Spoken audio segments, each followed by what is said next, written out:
Kali ya itu kan pertama kali pemain Indonesia bisa skor di Serie A, J Indes. Secara tidak langsung pasti kita bangga dong.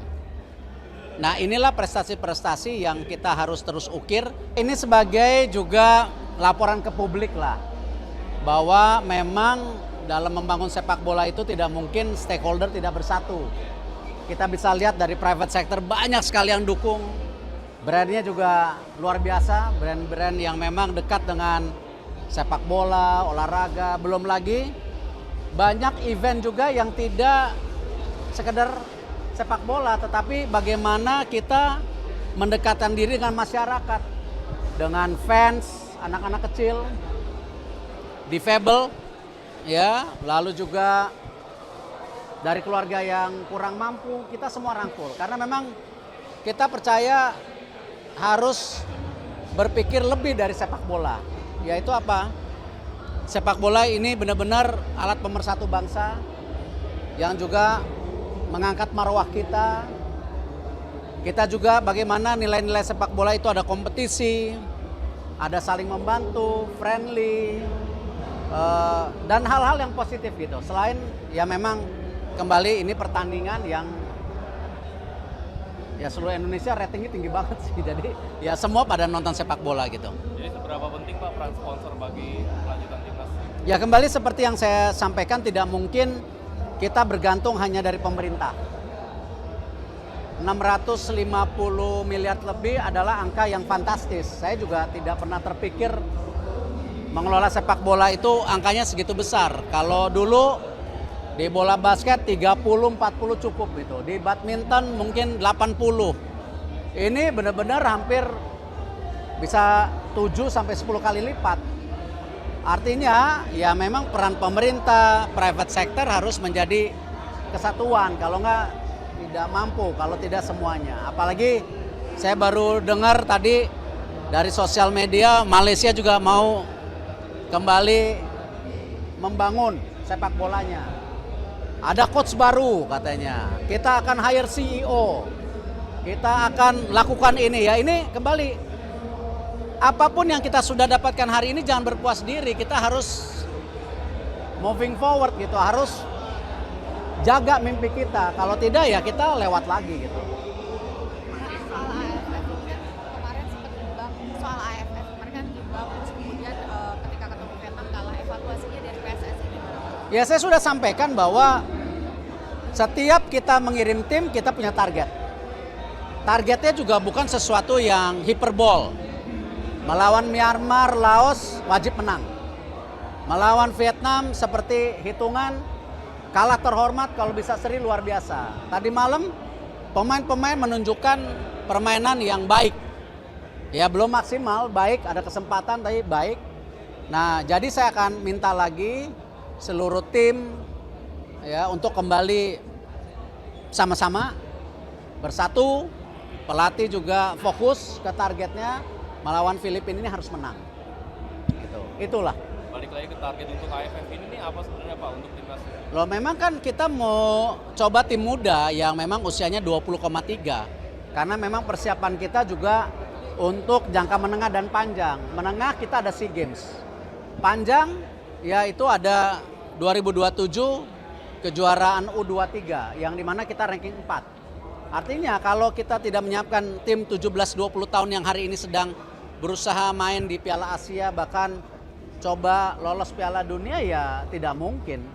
Ya kita lihat banyak juga pemain-pemain kita sudah mulai nanti 5 tahun lagi itu sudah mulai ke senior. Jadi ya kita harus terus bangun. Makanya tadi di paparan PSSI bagaimana dana-dana yang dikumpulkan ini kan kita membangun grassroots. Ya kompetisi, Suratin, Pertiwi, semuanya kita bangun. Dan ada yang luar biasa, bahkan juara dunia, tapi bukan di sepak bola 11x11, di e-sport. Saya salut. Ya itu juga yang memang konteksnya luar biasa. Tanggapannya Pak untuk JIJ menjadi bahwa Indonesia jadi tercatat untuk orang Indonesia. Ya Serie A yang dicetak. kembali ya itu kan pertama kali pemain Indonesia bisa skor di Serie A, J Indes. Secara tidak langsung pasti kita bangga dong. Nah inilah prestasi-prestasi yang kita harus terus ukir, tidak hanya sebagai tim tapi individu kita bisa ngasih lihat di liga-liga besar mereka bisa menjadi bagian daripada sebuah kampanye sepak bola Indonesia mendunia gitu. Pak, peluang kita untuk lolos semifinal AFF sangat besar Pak. Update Ivar sama Justin gimana? Saya dari awal kan memang tidak memaksakan semua pemain harus gabung. Justru ini prioritas kita meningkatkan pemain-pemain yang ada di Liga Indonesia. Ya, tetapi kalau yang dari luar bisa, ya seperti Rafael, Marcelino ya sangat welcome. Ya, dan ingat yang saya ingatkan, pemain juga ada capeknya, bisa cedera. Dan pemain-pemain yang berkarir di klub-klub besar, ya kalau mereka sedang fokus ke klubnya kita juga harus respect. Nggak mungkin kita maksa, J pulang main, ya kan nggak mungkin.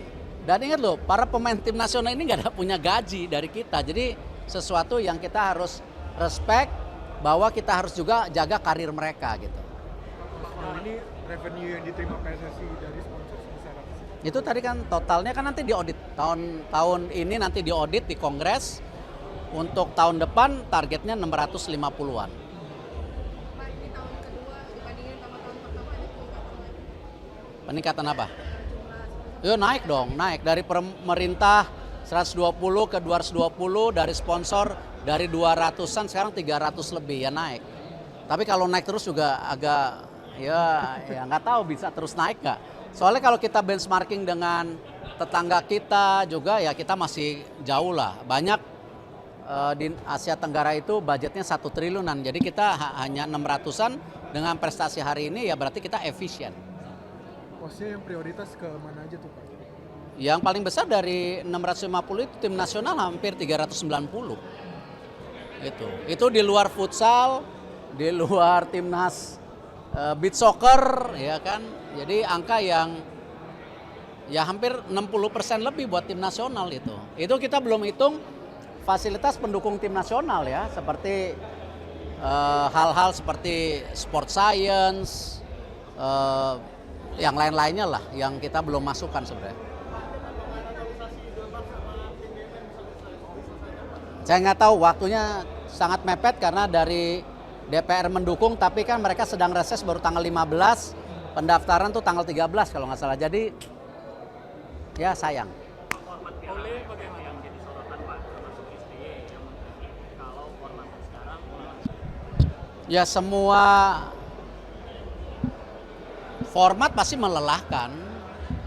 Karena itu kan saya tidak memaksa liga berhenti, kita fokus ke pemain muda.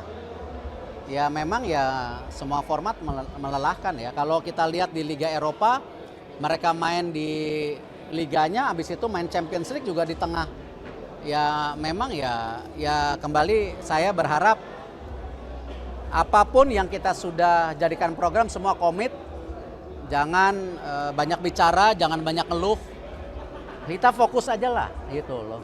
Ya kita fokus di program yang kita sudah sepakati bahwa program PSSI baik, pelatihnya baik, pemainnya harus baik.